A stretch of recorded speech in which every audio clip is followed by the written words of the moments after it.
sharing our stories connects us. Listen and be connected. Join us for the Conversation meeting weekly at the intersection of community and culture. Hosted by Mario Nunez and Joe King Carter. Good morning, Tampa and Tampa Bay, the Tampa Bay area. This is Wednesday. It's your noon edition of The Conversation. Boy, we got a lot to talk about this morning. I'm your host, Mario Nunez. I'm seated alongside, as I am each and every week, by my able partner, Joe King Carter. There he is. Joe and King. Let me say, Go ahead. Since you said good morning, Dale. I'll say good afternoon. All right.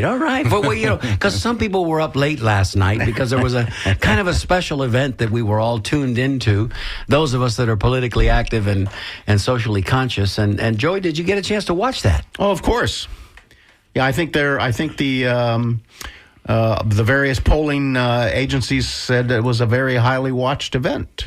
And for those that are kind of attuned to maritime vernacular, there's one that a good sailor will always salute, and that is to say we have wind at our back, right? We have wind in our sails. Is that an apt description of yesterday's events? I think much was revealed during that debate that was good for people who want to see a change from the Republicans who were involved. So I think it's a good thing. Who are we kidding, Joe? She ate his lunch. Come on, let's go. It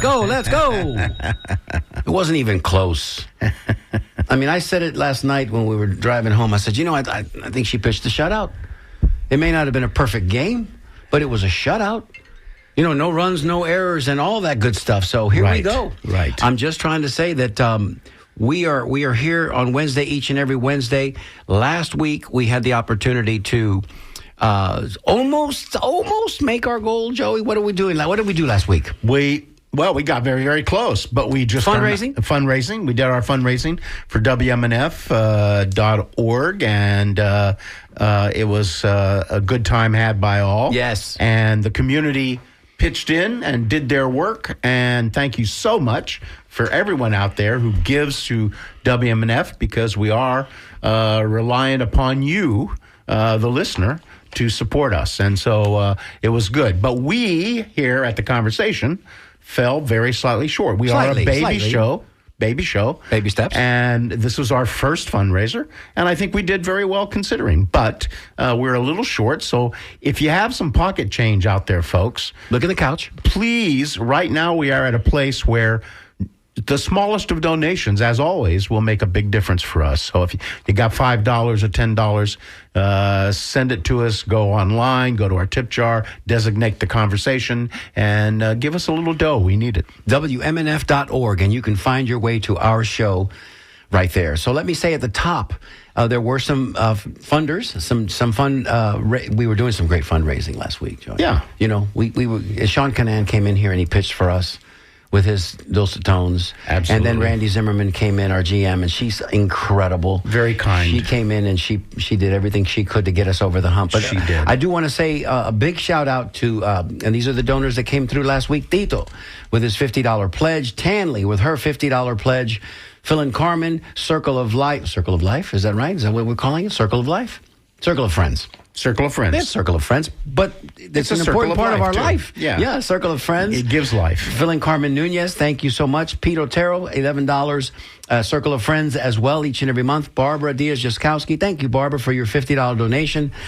We got $27.10 from Rhonda, and she was quick to point out, look, I gave $27.10 because I didn't want WMNF to have to pick up the $2.10 charge for me having to give you my card. So that was incredibly generous. When Sean came in here to pitch the rechargeable television or radio is what it was. The rechargeable radio. Yes. He came in and pitched it so hard that Keith donated $189 for the first time he says he's ever donated to WMNF. So, Keith, we are eternally grateful. And, of course, a colleague of yours, Phil, came in with $100 late last week. That's correct. I mean, here we are. And by the way, I would Phil and several of those people were first-timers. Keith, Phil, Pete Otero. First-time donations, and that's an accomplishment. So if you're asking what is it that we need to get us over the top, to get us there, I'm going to tell you right now, it's just real simple. $16 a month. on Circle of Friends, which is the easiest way to do this. It just comes out of your checking account. It comes out of your, it gets charged to your credit card each and every month. $16 a month for a year will get us to our goals. So here we go. Somebody before the end of the show is going to come through with that. I have a strong feeling. Please and thank you. Thank you, sir. So, gosh, we have so much to talk about. Also, today is 9/11, Joe. We've got to bow our heads and talk seriously for just a minute, because Yes. this is a kind of a heavy day in our history. 23 years ago today. Do you remember where you were? Oh, it seems inappropriate to laugh. Yeah, I was about to board for only the second time in my life an airplane. I was taking a flight from Tampa to Lexington, Kentucky, and I was preparing by buying film at a Kodak store. When I'm watching the TV, the individuals on the floor saw the Challenger blow up. No, it wasn't the Challenger. This was 9/11. This was the 9/11. I'm towers. sorry. Yeah, this was 9/11. Yes. Where were you for 9/11? I think for the Challenger that was many years pre. That was in the 90s. So that's why you were going to Lexington. I don't know why I was thinking of the Challenger. Why was I? Because it's a similar event. It feels the same, doesn't it? It feels horrifically shocking. Yeah, I remember where I was when the Challenger blew up as well. I'm sorry. I thought you asked me about the Challenger. 9/11. What was I thinking? 9/11. Yes, 9/11 I remember very well, and it was just another normal day for me. I had the day off. I woke up, I turned on the TV. Like everybody else? And I saw this happening before my eyes, and I couldn't believe it. And I think that's the way so many people felt. It defied logic. And for me, it was a very personal day, because as a lot of my friends will know, and a lot of people who listen to the conversation know, I spent 30 years as an American Airlines flight attendant. And of course, the first casualties of the day, we should never, ever forget this. The very first people that were assaulted and killed on the day were the flight attendants on board those aircrafts, because they had to be disabled first before they could bust into the cockpit and disable the pilot. So the first people that were actually casualties of the day were the flight attendants, and it was just horrific. We'll never forget it, and we should always remember. And where were you on that day? I was supposed to be in Santiago de Chile. My crew was in Santiago on lockdown for 6 days because nothing was moving in that period of time. I had the fortune to have traded my trip, right? So somebody else took my trip, and I was at home. I had just finished cutting the grass. I came inside.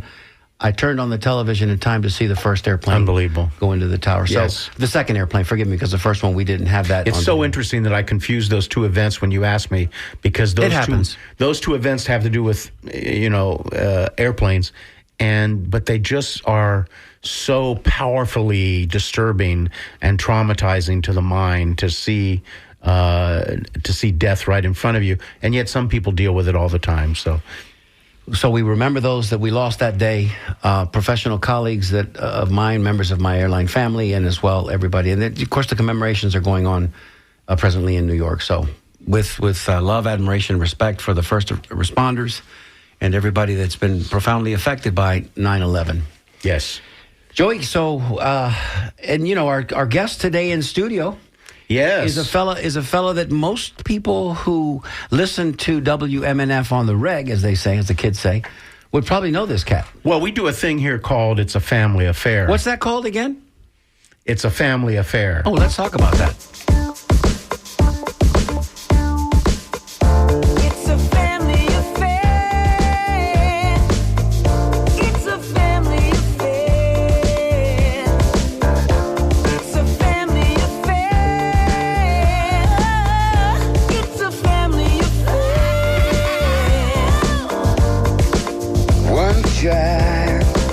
Up to be somebody who just loves to learn, and a little child grows up to be somebody you just love to burn.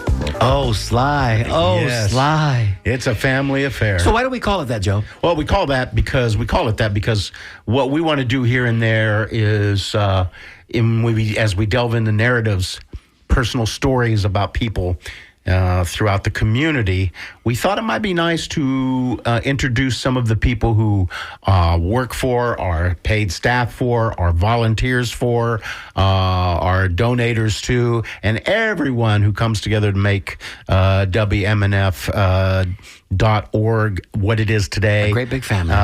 The best little radio station on earth. So we have someone who is a regular, Yes, sir. On-air personality here. Yes, sir. And I am going to introduce him in such a way that I believe that I will still keep him a hidden secret. Yeah? You're just going to protect his identity like I'm going to that? protect his identity because we have with us today a gentleman named Greg Bowers. There we go, Greg Bowers. Yeah, Greg Bowers. And I'm now... And people out- everybody's scratching their heads, right? they're Everybody's out just, there well, in who is yeah, that? Yeah, they're in radio land going, well, who's Greg Bowers? Well, who is Greg Bowers? Well, I tell you what, who Greg Bowers is. He's the guy that came up with a creative handle, DJ Spaceship. There it is. Welcome, Spaceship. Thank you for having me. Spaceship. It's great to have you in studio with us, my brother. Yes, Yeah. yes. Fellow Jefferson Dragon, we just get that out of the way right up front. Alumni, big dragon hugs every time we see each other. Because Man. once a dragon, always a dragon. Let's That's go. right. Let's go. Never leave. Go blue. So I got to tell you that when, in the course of listening, as I have for, most of the lifetime of WMNF, I've listened to it. And every now and then somebody comes up with a handle like Flea. Right. Flea gets to move through the community without people knowing his real name. I like that. And I think that Steve the Hitman is actually Steve the Hitman. Yeah, I don't that's think his that middle anybody- name. I think if The I met Hitman. him, I wouldn't call him Steve. I'd say, hey, Steve Hitman. the Hitman. And so when I first heard DJ Spaceship, I said, wow, that's a cool name to have. So where did that name come from? You know, it's kind of interesting that you asked me that question over the years of, just having that name. Not many people ask me that question. That goes along with the question of why I wear the hats that I wear. But the name DJ Spaceship, I'm a huge Outkast fan. Big Boy Andre. And my first DJ name was, it was pretty long. It was DJ Lucius Left Foot 3000. So try putting that on a Can't business put that on a card. bumper sticker. Bumper sticker, business card, even a T-shirt to take a deep breath when you try to put it in the press. So when I went to a wedding of a friend of mine's, and I, at the time I wasn't always this, beautiful and bald, but I'm still beautiful and bald. Yeah. And I had long hair, and there was one of the friends of the groom. He was like, "No, that's too much to say." He was from New York. The New Yorkers, they have that way of cutting you short. Right. And he was like, "Nah, you remind me of one of those dudes from Outkast. I'm gonna call you Spaceship." And it stuck from there, Wow. and it's been Spaceship ever since then. So someone else gave you the name. Someone else gave me the name Spaceship, and And he that's- roll with it. I Yeah. just roll with it. Just keep it going. And by the way, that's interesting because I one time was with a friend who said, I said, I don't have a nickname. And I was in a conversation with a friend. He said, well, what nickname would you have if you had a nickname? And I said, well, I'd like to be known as Joe the Brain. Yeah, Bobby the Brain. And he said, Bobby the Brain Heaton. and this is what he said, that's why you don't get to pick your own nickname. So it is true that most nicknames, I bet you, do come from somebody other people, else, yeah. right? It I think does. they do. I It's think kind of they do. like in sports. You don't really hear too many great players call themselves great. It's the people Right. that give that to them. Right. So I mean, some people do. Yeah. Well, at any rate, I like it, and you are forever known to me as Spaceship, and that's just how I refer to you. Appreciate So- that. So let's take it from the top, Spaceship. All right. We like to go all the way back to the beginning time. So, born here in Tampa native from day one. Where'd you go to elementary school, junior high, and high school? Born and raised in Tampa, West Tampa to be exact. There you go. Elementary school. I've lived all over Tampa, but West Tampa is And where always in the city limits, right, Spaceship? Yes, Always, yes. It wasn't outside. No loops county or, stuff for you. Nothing against the city parts of the city with different names, but actually in the city limits of Tampa. Born at Tampa General Hospital. I went to Anderson Elementary. I went to Booker T. Washington, and went to Jefferson High School. Dragons. Number one. Nothing against everybody else, but it's just Dragons or die. So yeah, It's that pride. It's that pride. And we feel it. Those of us that have been here a length of time, if you went to King, you're probably a Lion. You probably are proud of the fact that you grew up in and around Temple Terrace. Yeah. Southsiders. Robinson. Real Southsider, Robinson. Yeah. And then that little area. Plant. That little area there that's got Davis Island incorporated. And of course Culbreth and all that stuff. Beach Park. Right. There's Plant, and so you just carry that with you. It's a source of pride. yeah, it is. Yeah. It's definitely pride. But before we get too dragonized, let's talk, Careful. That's easy to do. let's talk a little bit about We'll bring him in one day. Let's talk a little bit about the family situation, how you grew up, whatever you feel comfortable with you want to share with us. Siblings? Okay. So my mom, I'm 2 of 5. There's 5 of us. Like I said, I grew up in West Tampa and actually grew up in Central Park as well, downtown, Perry Harvey Park area. Yes. Football, sports was my thing. I did anything that I could to escape the activities, things that were going on in the neighborhoods that I grew up. So I played football, I played baseball, basketball, track and field, cross country, badminton, tennis. ROT. If there was a ball, you were chasing it. Yeah. If there was a ball involved, you were chasing it. Listen, the only sport I think I didn't cover was golf and volleyball. But I just was a sports head, and well, and I that love shows you have a music. good taste, probably. But Yes. go ahead. Yes, but just the love of music and things like that. I have a very diverse taste in music, and Marvin Gaye is my favorite artist of all time. In which I recently was able to go to Detroit to Motown, Hitsfield, USA, and stand in the same studio that he recorded. What's going on, and the bongos that they played on was still in the studios, and so it was a good vibe, man. Wow. Good times. And so you're in that family situation, and you're knocking around through Central Park, and you're going to school, and along the way, did you ever make a commitment to wherever your life was going to go, or did you sort of let life take you to where you went? I kind of grabbed the bull by the horns. I didn't have an exact. I take that back. I actually wanted to play football. I'm a huge Deion Sanders fan, and him being a Florida boy, me being a Florida boy. I was like, I wanted to follow his footsteps. He went to Florida State. I wanted to go to Florida State. He played for the Atlanta Falcons. I wanted to go to the Atlanta Falcons and put my my stats and everything. And up he just ran a like he 4.4, and of course you wanted to run a 4.4 too. I ran a 4.39. There you go. I ran a 4.39. So Joe, you might have to explain that to Joe, because I'm sure he understands what that is. Oh, But, yeah, of course I know what that is. but Deion can move now. Yeah, Deion can fly. Yeah. To break it down to you, Prime Joe, time can move. That's pretty quick. Right. Yeah. Right. I wasn't that tall, but I was, pretty quick, able to take a hit and give a hit as far as on football, and I always had a good time with Speed it. kills. Yeah, but then the car accident changed that. I wasn't paralyzed, but it put a crack in my hip, so it put a crack in that plan, and I had to pivot a different direction. And music has always been there. And So when did we crack our hip, and how did that happen? so how it happened, what had happened was that happened when it was my senior year of high school, as a matter of fact. I had scholarships to go to a lot of different colleges and stuff like that. And me and 2 of my buddies, we were going over to Clearwater Beach. It was spring break. And we weren't paying attention, man. And I had my seatbelt on, but it was one of those old cars that when you slam on the brakes, eventually the seatbelt pulls you in. Right. But by then it pulled me in. My knee hit the dashboard a certain way, and it pushed my hip, and it put a crack there. But I didn't feel it. I was young, invincible. It couldn't break me. But Of course. now that I've gotten up to this big age that I'm at now, I've learned the definition of, that hurts. So you discovered you had a cracked hip. You went to walk me through that a little bit more. You went to the hospital? What happened? So how I discovered the crack in the hip was I did go to the hospital because, I was feeling pain, and I kept feeling like a pop sensation. And then I went, it was like, it looks like you have some damage going on there. And by the time they came back with the results from that, the insurance wasn't all that back then. Right. I went and I did a campus visit for a college whose name I won't say. And, doing the physical and the walkthrough and all that, they showed me my x-rays and said, They discovered it. this is a crack. Yeah.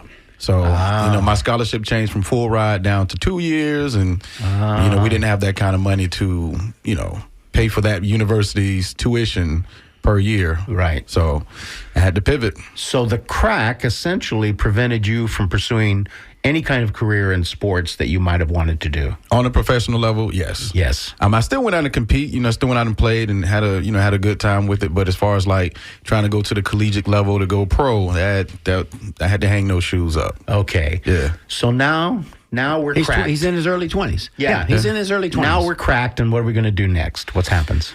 From that point, I looked at the military. It's interesting, today is 9/11. So I was looking to actually go into the Marines. And 2 of my cousins, they're Marines. There's no such thing as a former Marine. Once a Marine. It's like a dragon. Once a dragon, always a dragon. Semper Fi. Right. Yeah. Forever loyal. So, I was looking at going to the Marines, and then 9/11 happened. And then, I kind of went a different way from there as well. I didn't run from it. The unit that I was going with, they got held back, and then, just sitting back doing some other things, and I wanted to stay and be present, like in the present with my younger siblings to make sure that they graduated high school, stayed out of trouble and the pitfalls that comes by living in the inner city.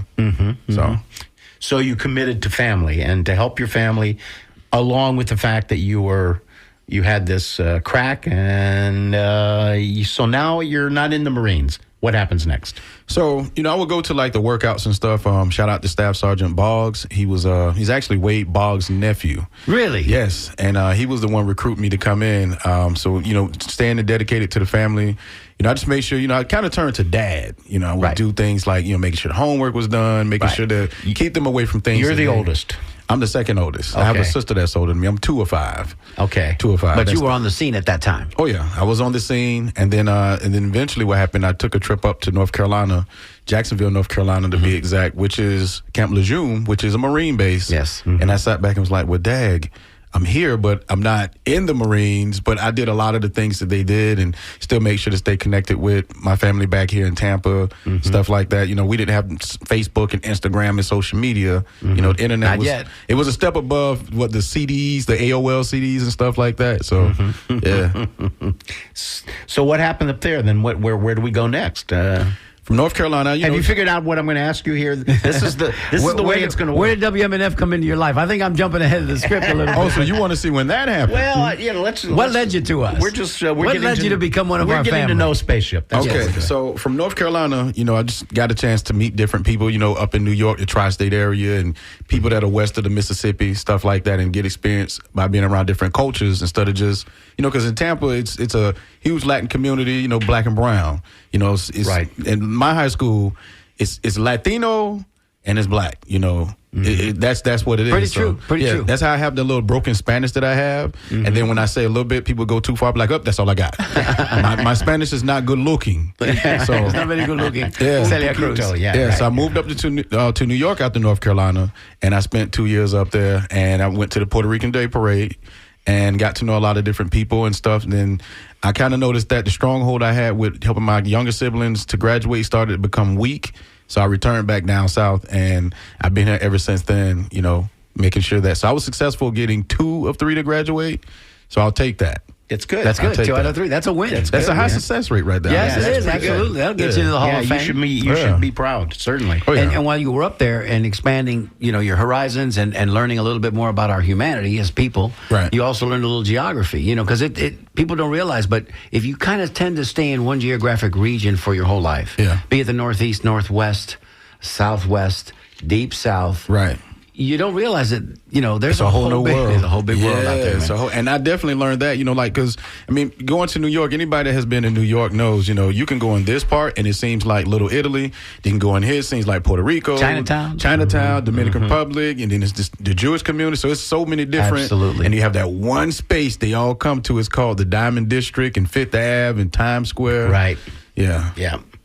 Down on Canal Street. And that beautiful Central Park too, which is a big green patch in a concrete jungle. There's, when you're flying over it, you really see it. Yeah, you can see it. It sort of takes up the whole area. Yeah. So good. You came back home and you felt good about being home.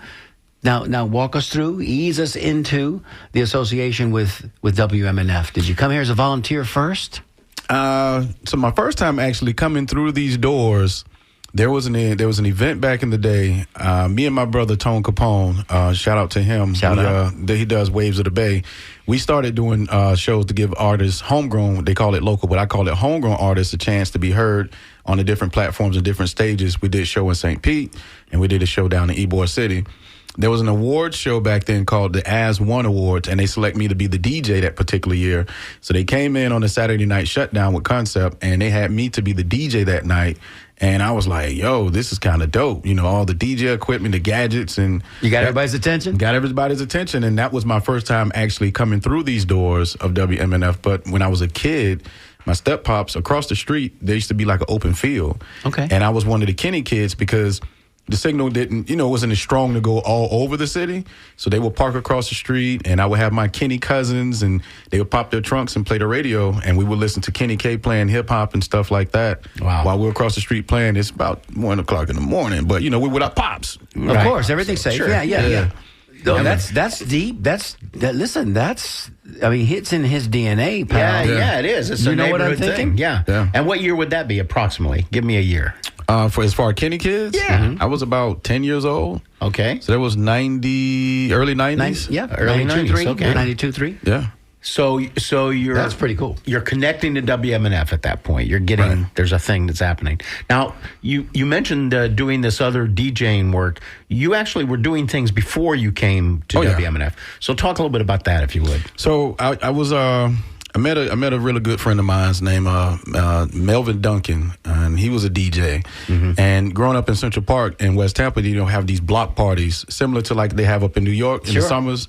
And I would see, you have people come from all sides of town, but the one person everybody always had love for was the DJ. Right. And I was like, well, Dag, I want to see what that's like. And I listened to all different types of music. I didn't just listen to hip hop. I wasn't in just one pocket. I was different lanes of music.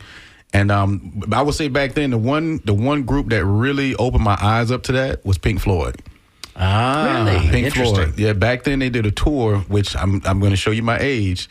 It was called the Ice Palace, not Amalie Arena. Right. You see what I'm saying? Some of us old timers still refer to it as such. Yeah. So when I say, the Ice Palace, people look crazy. I'm like, oh, you're not from Tampa. Correct. Right. You see what I'm don't saying? know Buffalo Avenue. I got you. Or I got you. Buffalo. I got you. So, I started messing around with DJ equipment and stuff. I'll go with him to his parties and to carry his equipment. And, I started learning on my own, bought my own equipment, and I started doing house parties. And then I met up with Tone Capone that way as well. Right. And he just kept telling me for like 2 years, I got this plan. I'm like, okay.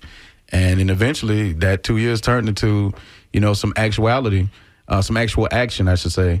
For people to, get a hold of the traction I was making. Well, let's just let everybody know who we are at this point in time, in case they want to join the conversation. Here's who we are. Who are we, Jessica? I think I have a good idea. I know where Hi, I'm going. I'm Copeland Moore from La Segunda Bakery, and you're listening to The Conversation with Mario Nunez and Joe King Carter on WMNF 88.5 Tampa. Thank you, Copeland, for that wonderful introduction. And if you'd like to join the conversation, which is a terrific name for a podcast, you can do that by calling 813-239-9663 if you've got a question for Spaceship, or you just want to give him a shout out and tell him how much you appreciate what he's doing here at WMNF. And we're ramping up and getting ready to tell you all about that in just a second. You can also send us a text at 813-433-0885. DJ@WMNF.org if you'd like to send me an email. DJ@WMNF.org. It seems to me that, Spaceship, you recognized early on the influence that these DJs had at gatherings, at parties. Not only were they the central focus of the attention, if you will, but also they controlled the vibe, man. They controlled, like if this party was going to rock, it was going to be on you. Right. And I think you stepped into that because you really appreciated that part of what it is a DJ does. Oh, yeah. To me, DJing is, some people want to be doctors, some people want to be lawyers, and that's fine, but that might Because we need them too. Yeah, we do, but that might not be the gift that God gave someone. And, sometimes when you continue to run away from what's, God given to you, everything else can become a struggle. So not saying I struggle with everything else, but to me, DJing was one of the most, very comfortable, natural. It's a superpower to me. You can make people laugh, you can make them reminisce, you can make them cry, you can make them, hey, I remember where I was, like you have big events. Like I remember where I was when that song came out type stuff. Correct. So, and it's just, getting that kind of feedback from people. Sometimes people don't like what you do. They don't like what you play. I mean, but different strokes for different folks. Exactly. So I mean, yes, it's been a journey, a great journey, and it's and it's also a game that you can play until you're old. There you go. Yeah, you can play that game. That's probably the smartest thing about it. Yeah. Right. That you can do it from 6 to 60, 9 to 90. Yeah. I commend you, Spaceship, and I'm going to just lay this at your feet, just in case the whole thing with DJ Spaceship don't work out. Right. You can tack right over to DJ Superpower, because I think that works too, right? Put my pen and Let me get paper. that ring. Let me ring that bell. Let me write that one down. DJ for a second. Hold on Superpower. now. Nah. Well, the That other could be thing, your alter ego. That could be like, I'll take it. that's your Saturday night gig. the other thing about it that I see is that, and this is why these personal narratives reveal so much. Right. Is that your interest in music early on and all that stuff, and you're really talking Kenny Kid. Yeah, Kenny Kid. you're talking about an interest in a broad spectrum of music. You know, not everybody does that. Right. Some people listen to one kind of music, and that's their music. Mm-hmm. And when you encounter people, I'm the same way. I listen to everything that I come in contact with. Right. I've never been a big fan of Chinese opera, but beyond that, Give it a shot. I'm pretty hip to everything that's happening. And in fact, by the way, I'm a huge Outkast fan. But Hey, there we go. there we go. Yeah. Nice, Joe. But what you're describing, I think, is a creative. It's the creative aspect of being a Right. DJ. And creativity, by the way, studies show that creativity isn't so much about intellect or whatever the gift may be. It's about the ability to play. Right. If you can play, Right. and nobody is more inspired to play than someone who loves the thing they're playing in. So That's that true. makes a lot of sense. And another thing about DJing that I want to say very quickly is there's a reason MC became a handle so much. It's Right. because you are the master of ceremonies. Absolutely. Yes. Yeah. That's wonderful. So we've now engaged ourselves in the WMNF orbit, right? Yes. So you're sweeping up the break room. You're changing the paper towels in the bathroom. I say this facetiously because you're just now, you're earning your credibility. Earning my keeps. Yeah, you're earning your keeps. Exactly. And you're letting people know that you're a hard worker and you're here to stay. Yes. So, as Joe would say, take us through the next few steps along Yes. your journey. So what happened next was, me and Tone, like I said, we were doing, shows, putting on showcases, one in St. Pete. A lot one of in, promoting at that time. It yeah. sounded to me like you were, equal parts promoter. Yes. And well, DJ. I don't want to take the promoter part and put on me. That would be more so Tone. I Okay. would say I was more of a supporter in that situation. Okay. He would put it together. We would sit down and talk about, this is what it is, and I would say yeah, nay on this. Mm-hmm. The one thing I will say is Tone also helped me to understand what an MC does. He helped me to understand what a promoter does. Like we help one another understand each other's world. Gotcha. Everybody see a DJ thing. And you grew together. Yeah, that's my brother, man. Like we've had conversations. We've taken the show to Kansas, back where he's from. So Dorothy is not the only thing there. Me and Tone Capone have been there. Dorothy and Tornadoes. Yeah, so we eventually we started doing the podcast. Podcast was called Waves of Ignite the Night. I believe that was the name of the podcast, and then we started doing podcasting there. And we got a text message at the end of one of our shows one night saying, "Hey, would you guys like to come and join the Saturday Night Shutdown?" And I was excited. I was very excited to get that text message. And then Tone got his message. I told him, "Look, even if you don't go, I'm going because I've never, done something like this before." And Step out. We need to step out. Yeah, just like a bird, when they step out, they're either going to fly or fall, but either way, they're going to try. And I jumped out there, put my wings out, and we came together. Fortunately, we both came together, and we started doing that. And then eventually, there was a time slot from 10 to midnight that came available, and me and Tone landed our own spot, own home right there, 10 to midnight every Saturday nights, right here on 88.5.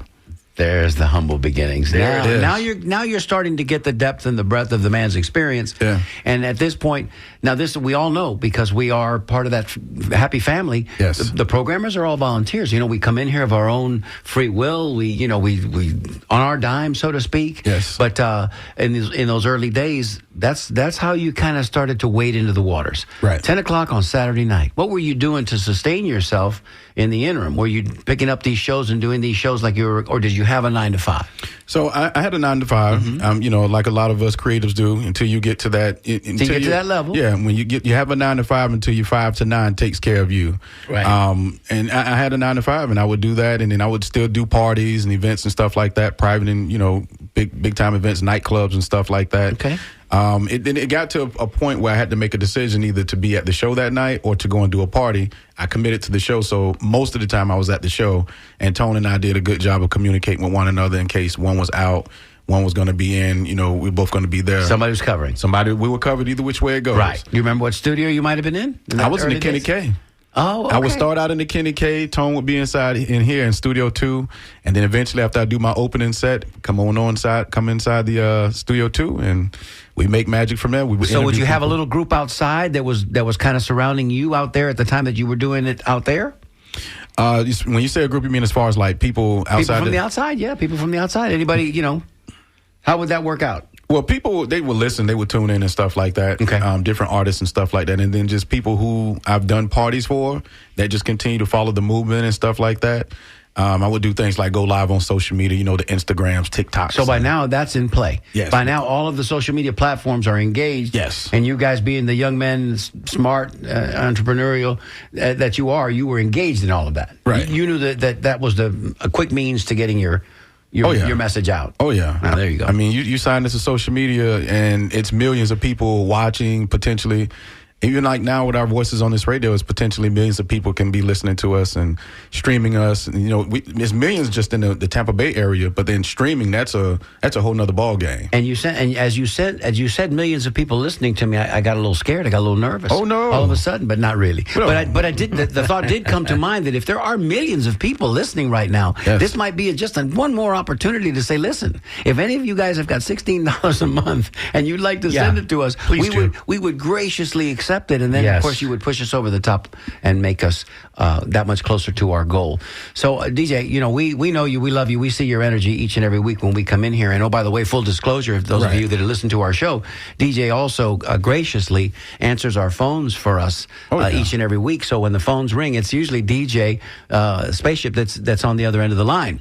But you can also listen to him another time slot here. And how, first of all, before we jump to, and it was sort of a coronation. It was a passing of a very, very significant baton here. Big at shoes. Absolutely, yeah, Big step up. Big step up for DJ, and he knows this. He knows this because again, it's in WMNF is in his DNA. So. And we know we're going to have him around for the next 30, 40 years. There we go. So DJ, when you know, take us a little bit back to the time period when you started doing your show for Saturdays from 10 to midnight, and then how long did you do that? What came next for you? So it's the Saturdays, 10 to midnight with me and Tone. I did that for probably about 4 years. Mm-hmm. 4 years that Tone and I did that. And, you know, like I said, I would just be DJing, and I would come in and commentate stuff like that. Tone would run the boards. I wouldn't tackle that Wheatstone. That was that wasn't me. The smaller one, yeah, but the big Wheatstone board in studios 1 and 2, that At that time. At that time. Right. And then one day he goes out of town, and he went back to Kansas. He went out of town, and when he went out of town, I didn't want to just be in there DJing the whole time. I wanted to play with the big board just like everybody else does. I want to look cool, and he's taking these pictures with the nice little selfies, and you got the boards and the buttons lit up, and I'm like, well, I want the buttons to light up too. So I sat over there and I say, well, listen, if I make a mistake, there's a dump button. I mean, I don't worry about using profanity. Let's go. And I sat down and I started learning more about it. And then I became an employee of the station. And then DT, shout out to DT. He took me, my technical knowledge in these studios from step 1 to like beyond. Mm-hmm. So, you know, I used to watch DT come in these studios and something to be going on or is a problem. And he when would that red light comes on, you know, people just jump through the doors. Yeah, he'd come in like a Jedi Knight and wave his lightsaber and fix it and just walk away. And I'm like, well, Dag, how did he do that? And I wanted to learn, so I would, you know, follow him closely and pay attention and ask a lot of questions. Right. Because I was curious and I wanted to be able to do the same. Right. And then there was an opportunity for morning radio to come up. And when I saw that opportunity for the Monday mornings, I wanted to do it. I said, you know, if I do that, you know, morning radio was a heavy spot in radio. It's tough. it's drive time. Drive time is two extra hours instead of just the 1 hour that I would do with Waves of the Bay is 2 hours, but technically I would do one, and me and Tone would split the second one together. Right. And went for it. And I told Sam, I said, hey, listen, you know, I'm a DJ. I love and know music. I'm not afraid to talk on the microphone.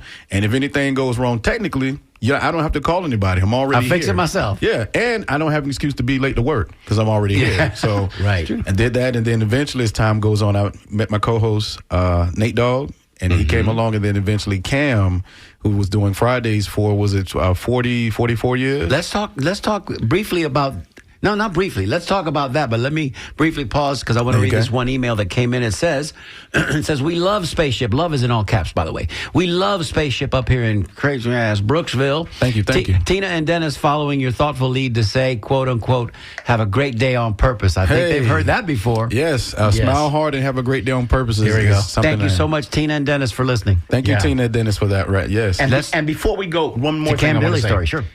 What you're hearing, if you're listening to us right now, you're hearing the evolution of a DJ and how that person comes to be. And it's also giving you an insight into the technology involved, because when he's talking about the big board, right now I'm sitting here and the amazing Jessica is sitting at the big board. Jessica Green. Shout out to Jessica Green. And yes, that's right.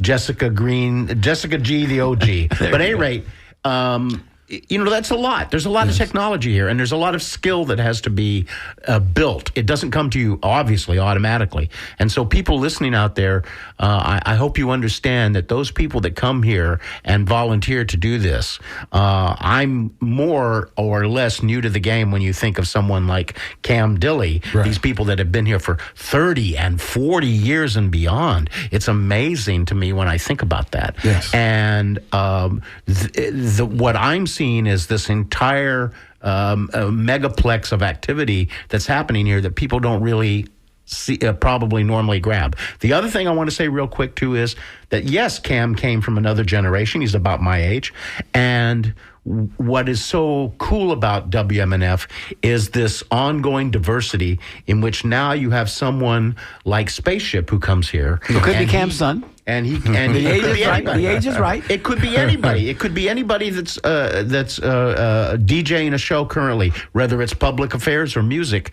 You are bringing to this station your perspective and your energy and your culture, Love. and that's what makes MNF so incredibly valuable in our community. One of the things that Yes. makes it so. Go ahead. I'm sorry. Yeah, I mean, so then eventually, Cam.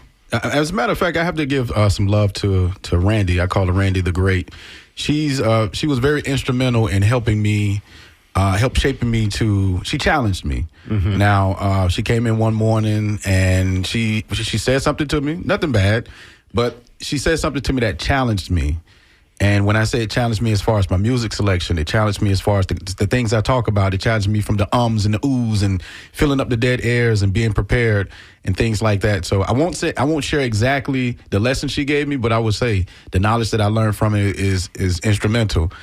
And Cam, those are big shoes to fill. Mm-hmm. Cam was one of the first people on air once I took the morning show on Monday mornings that reached out like, hey, we already were familiar with one another. He was like, if you need anything, let me know, et cetera, Very generous, Cam. Always very generous. And initially, I kind of, I didn't, not to sound arrogant or anything, but I didn't reach out, and he reached out again. But this time he reached out, it wasn't through an email. He was in person, like, knock, knock, I'm at your door. Right. Hey, you need anything? And he started sharing things with me, giving me feedback and things like that, along with other people. As far as on-air talent, he was the first one to actually do that. And I was like, you know what? Okay, I already thought he was cool, but he's real cool. Even to this day, And he's real. Yeah, he's real. He still reaches out now, so he's now one in. He's like Star Wars. He's one in the Force for me. So if I do anything or go which direction, he's the Obi-Wan. So he's Obi-Wan. Yeah, he definitely still reaches out to me and we share music and things like that and conversation. Right. So hopefully we'll get to send this link to him so he can hear this show from his from there's his no new doubt home in that Cam Chicago. Dilly is one of the voices that I, for many years, associated with WMNF. Founding father? In a big way. A founding father? That's correct, yeah. Yeah, so to take that position, to take that spot, Cam's spot, that was huge. And exciting? He must have been really excited. I mean, come on. How was that first show, man? Were you nervous? Did you get up at 4 a.m. just to do that show? So, or 3 a.m, because you probably get up at 4 anyways. I mean, tell everybody what time your show is and when it is. So my show is every Friday mornings from 6 a.m. to 9 a.m. Mm-hmm. As far as getting up, the first show was nerve-wracking because at the same time, I want to be true to myself. At the same time, I want to make sure that, because it's a whole new audience. So I want to make sure that, I'm doing them justice at the same time, allowing them to see who I am and experience Spaceship and Nate Dogg. 100%. And, just continue to do the same thing. And it's the rule of 10. Some are going to be for, some not, and some not going to, be affected or care about it either way it goes. I try my best to make sure that, I'm listening to everybody. But once again, a request is a suggestion, not a demand. That's something that I've learned from a great person as well. Ah, very good. Yeah. Yes. Say that again for us, DJ.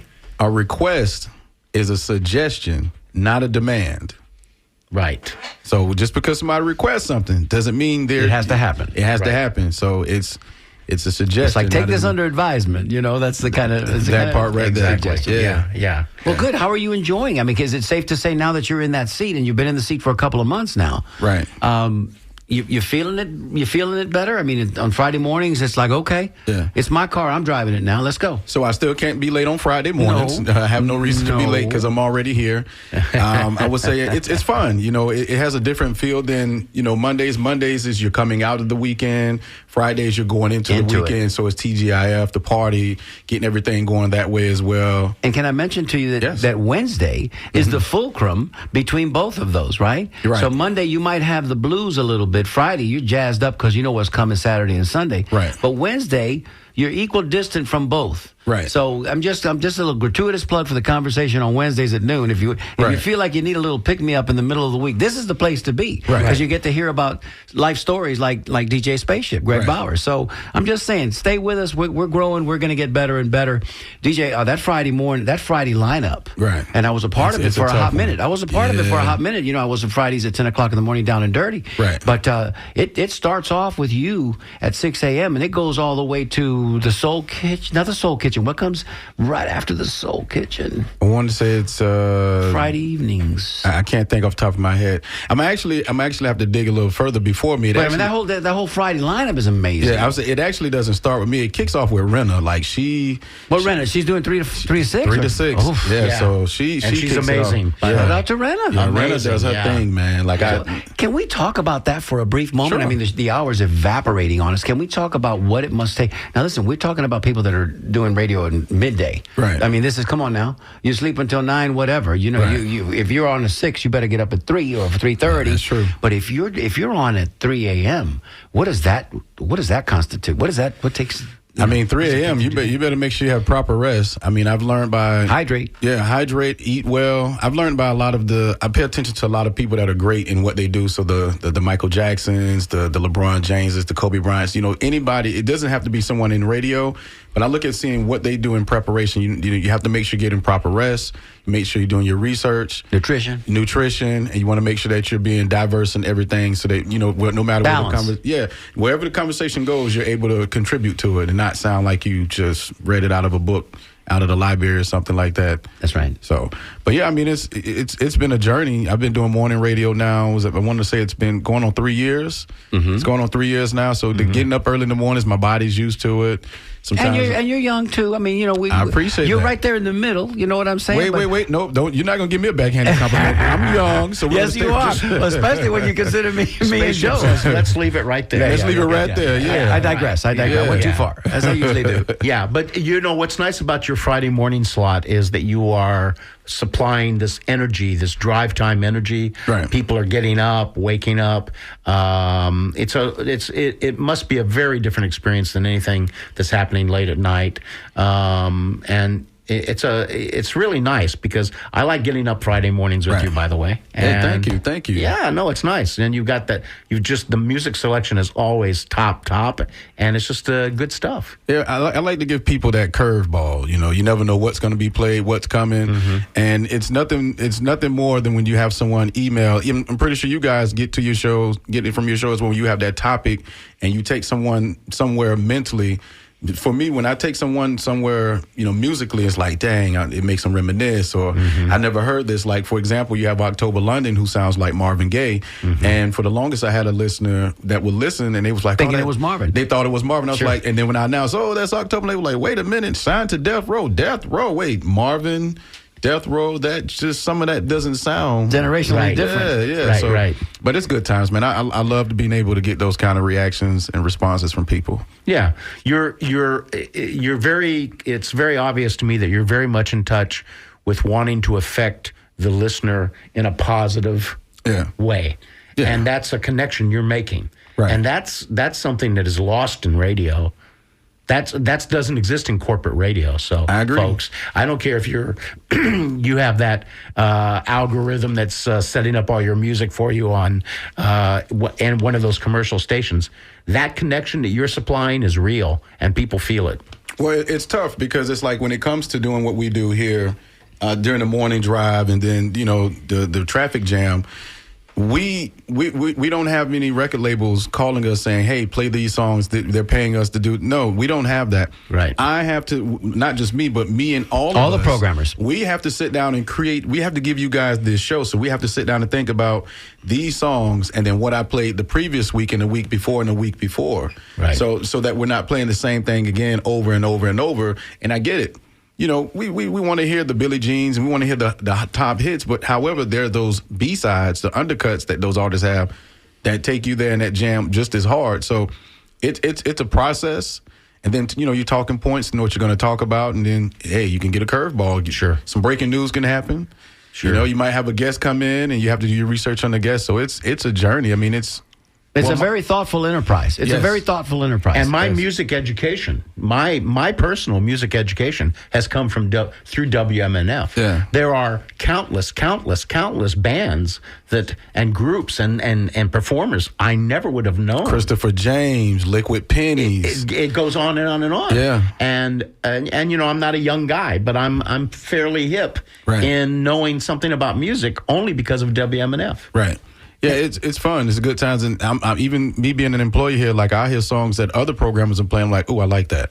Right. And then I'll go down a rabbit hole looking at the catalog of those particular artists. And we would be remiss because this is as the show comes to a close, and I've got a special close of the show that I want to do for everybody here. And I'm going to take a personal risk, personal risk. I'm going to honor in just a few minutes. I'm going to honor James Earl Jones, who also we lost this week. Yes. At the age of 93, with a soliloquy from Field of Dreams.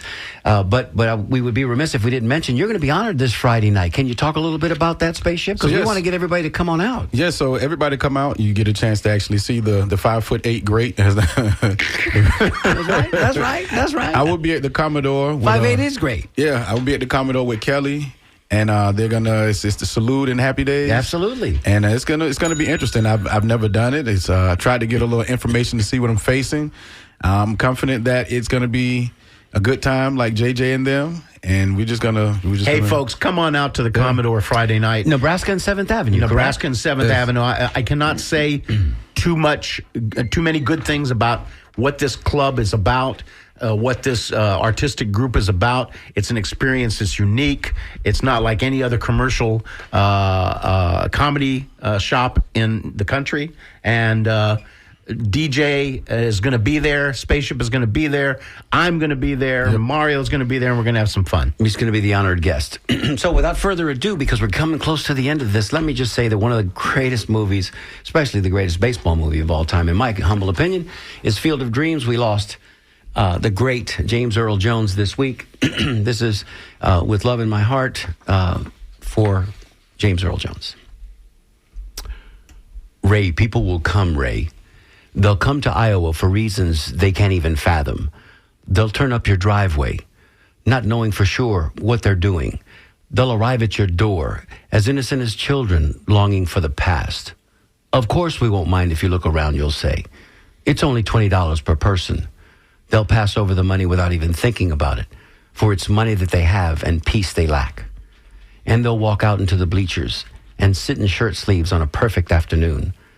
They'll have reserved seats somewhere along one of the baselines where they sat when they were children and cheered their heroes. And they'll watch the game. And it'll be as if they've been dipped in themselves in magic waters, the memories so thick they'll have to brush them away from their faces. People will come, Ray. The one constant through all the years, Ray, has been baseball. America has rolled like an army of steamrollers. It's been erased like a blackboard, rebuilt and erased again. but baseball has marked the time. This field, this game, this part of our past, Ray, it reminds us all that was once good and could be again. Oh, people will come, Ray. People will most definitely come. All right. Excellent. Bravo. Listen, hey. Woo! And it's funny that you listen. I'm a huge James Earl Jones fan, by the way, too. You know, I mean, from the start, voice of Vader, Sandlot. He played in the Sandlot. Oh, he was, yes. You know, I'm King Joffrey Joffard, ruler of Zamunda. That's right. So, you know, I'm a huge James Earl Jones fan. This is CNN. Don't forget, he was the first Yes. voice that said, this is CNN. We're just about out of time. We got to get out of here in just a minute or so. DJ, love in our hearts, brother. We just, Anytime. Come on now. Listen. This is great. This has been great. And for the family affair, I think this has been a wonderful show. Yes. And let me just say, if you stay tuned, please, folks, remain in your seats because Jim Bannon's next door cranking it up. He's And getting ready. He's getting ready to be the master of music, the Swami of sound. He's at the board. So listen up, folks. You're going to have a good time.